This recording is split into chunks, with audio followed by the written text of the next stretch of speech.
காவேரி வந்து ரொம்ப ஷாக் ஆயிடுறாங்க. அவங்க அம்மா சொன்னதெல்லாம் கேட்டுட்டு, என்னம்மா சொல்ற? விஜயா? அவரு நான் எப்படிம்மா கல்யாணம் பண்ணிக்க முடியும்? அவருக்கு கல்யாணம் ஆகி குழந்தை இருக்குமா? என்னம்மா பேசிட்டு இருக்க?" அப்படின்னோனே, "நான் உண்மைய தாண்டி சொல்றேன். வந்து அம்முவோட அப்பாவியா நீ சொல்ற?" அப்படின்னோனே, "ஆமாடி, அவரு தாண்டி சொல்லிட்டுருக்கேன். அவங்க வீட்ல வந்து பொண்ணு கேட்டாங்கடி. இந்த மாரி அம்மு மேல நீ ரொம்ப பாசமா இருக்கிறதாவும், அதே மாரி அம்முக்கு நீ தேவைப்படும். ஒரு அம்மாவா இருந்தா ரொம்ப நல்லாயிருக்கும்னு அவங்க யோசிக்கிறாங்க. ம்மா அவளுக்கு ஆல்ரெடி அம்மா இருக்காம்மா. என்னன்னா அவங்க 2 பேரும் பிரிஞ்சிருக்காங்க. அவ்வளோதான் வித்தியாசம். அவங்கள சேர்த்து வைக்கிறத விட்டுட்டு தேவையில்லாமல் இங்கே வந்து இப்படியெல்லாம் பேசிகிட்டு இருக்காங்களே, நீ நல்லா திட்டி அனுப்ப வேண்டியதானம்மா." அப்படின்னோடனே, "என்னடி நீ பேசுகிற? எப்படி திட்டி அனுப்ப முடியும்? எனக்கும் கரெக்டு தாண்டி தோணுச்சு. அந்த தம்பியை நீ கல்யாணம் பண்ணினா நல்லா இருக்கும்டி." அப்படின்னோடனே, "என்னம்மா நீ உளர்ற? இப்படியெல்லாம் பேசி தெரியாதம்மா." அப்படின்னோடனே, "இங்கே பாரு காவேரி, ஏற்கனவே வந்து கல்யாணம் ஆகிடுச்சு தான் அவருக்கு. நான் இல்லைன்னு சொல்லலை. ஆனால் அவரோட ஒய்ஃப் அவரும் சேர்ந்து இல்லை. அவங்க 2 பேரும் பிரிஞ்சுட்டாங்களாம். அதுவும் அவங்க 2 பேருக்கும் டைவர்ஸ் ஆகிடுச்சாண்டி. இந்த நிலமையில வந்து அவர் குழந்தைய வச்சுன்னு கஷ்டப்பட்டுட்டு இருக்கார். நீயே பார்க்குறல, அந்த குழந்தை அம்மா இல்லாமல் எப்படி கஷ்டப்படுதுன்னு சொல்லிட்டு.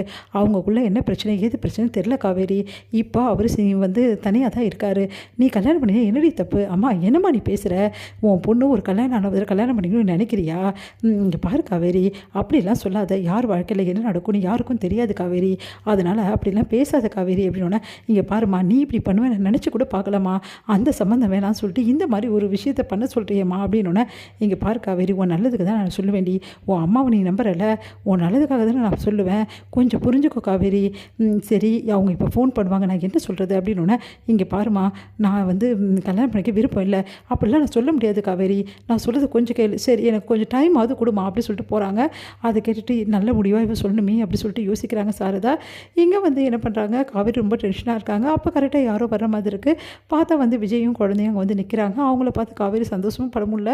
அவங்களால எதுவும் சொல்ல முடியாமல் நிற்கிறாங்க. "வாங்க வாங்க தம்பி, உள்ளே வாங்க." அப்படின்னு சொல்லிட்டு நம்ம சாரதா கூப்பிட்றாங்க. குழந்தை வந்து, "நாங்கள் மிஸ்ஸை பார்க்க தான் வந்தேன். மிஸ்ஸுக்கு நிறைய பொம்மைங்கள்லாம் நான் காட்டணும். எனக்கு நிறைய வந்து கிஃப்டெல்லாம் அப்பா வாங்கி கொடுத்தாரு." அப்படின்னு. "ஓ அப்படியா?" அப்படின்னோடனே, "மிஸ் மிஸ்" அப்படின்றாங்க. குழந்தைய பார்த்தோன்னே காவேரி வேறு வழி இல்லாமல் வராங்க. குழந்தை ஓடி வந்து கட்டிக்கிறா. "மிஸ், எங்கள் அப்பா எனக்கு எவ்வளோ பொருள் வாங்கி கொடுத்தாரு தெரியுமா? அதெல்லாம் உங்ககிட்ட காட்டிட்டு போக தான் மிஸ் வந்தேன்." அப்படின்னோடனே, "ஓ அப்படியா?" அப்படின்றாங்க. "இன்றைக்கி நீ ஸ்கூலுக்கு வரல, அதனால தான் காட்டிட்டு போக வந்தேன்." அப்படி சொல்லிட்டு ஒவ்வொரு பொருளையாக காட்டிகிட்டே இருக்காங்க. இதை பார்த்த காவேரி அப்படி ஒன்றும் புரியாமல் நிற்கிறாங்க. அப்போ விஜய் வந்து காவேரியை பார்க்குறாரு. ஆனால் காவேரி வந்து விஜய் திரும்பி கூட பார்க்க மாட்டேங்கிறாங்க. "ஏன் இப்படி பண்ணுறாங்க மிஸ்?" அப்படின்னோடனே, சொல்லுங்கள்." அப்படின்றாங்க.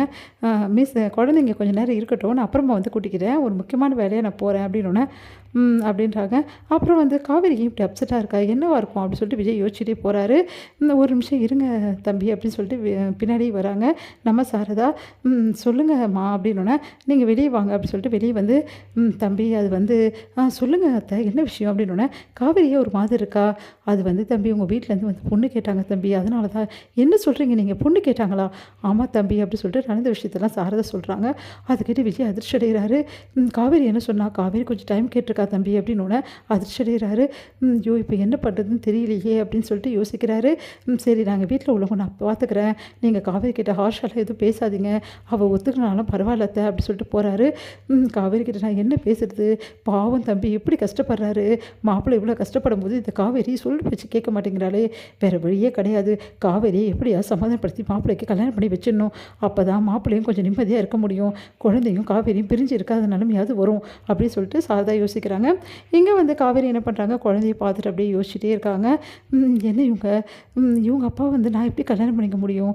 குழந்தைக்காக நான் கல்யாணம் பண்ணிக்கணுன்னா கூட எப்படி அப்படின்னு சொல்லிட்டு யோசிச்சுட்டே காவேரி குழம்பி போகிறாங்க. குழந்தை பாட்டுன்னு விளையாடிட்டு இருக்கா.